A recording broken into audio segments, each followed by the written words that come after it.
ইসরায়েলের আকস্মিক হামলায় ইরানের আন্তর্জাতিক ইন্টারনেট সংযোগ ব্যবস্থা ভেঙে পড়ে। জাতীয় নিরাপত্তার উদ্বেগ থেকে কিছু সময়ের জন্য বিদেশি অ্যাপ এবং অন্যান্য ইন্টারনেট পরিষেবা সাময়িক বন্ধ করে দেয় তেহরান। এর ফলে ডিজিটাল মার্কেটিং ও ইন্টারনেট ভিত্তিক লেনদেন ছাড়াও দেশটির অন্যান্য বাণিজ্যিক কর্মকাণ্ডের ওপরও নেতিবাচক প্রভাব পড়ে। এমন বাস্তবতায় দেশটির ইন্টারনেট সেবা পুরোপুরি নিজস্ব জাতীয় ইন্টারনেট ব্যবস্থায় উন্নীত করা উচিত কিনা তা নিয়ে নতুন করে বিতর্ক শুরু হয়েছে। ইসরায়েলের হামলায় তেহরানের বাসিন্দাদের মারাত্মক ক্ষয়ক্ষতি ও ধ্বংসযজ্ঞের মুখোমুখি হতে হয়েছে।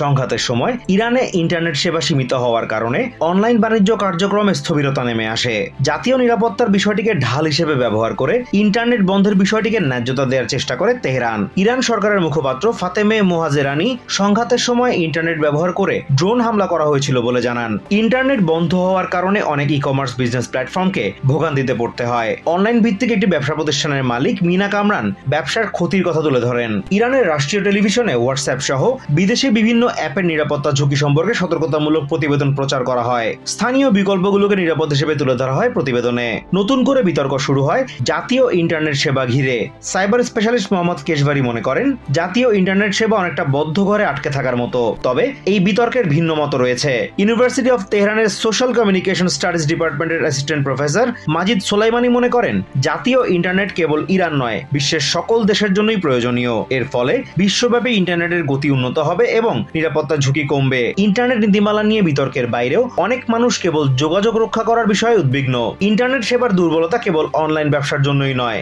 বরং অন্যান্য অনেক গুরুত্বপূর্ণ ক্ষেত্রগুলোতেও সেবার বিঘ্ন ঘটায়। Azimur Rashid Kanak, TVN24 news desk.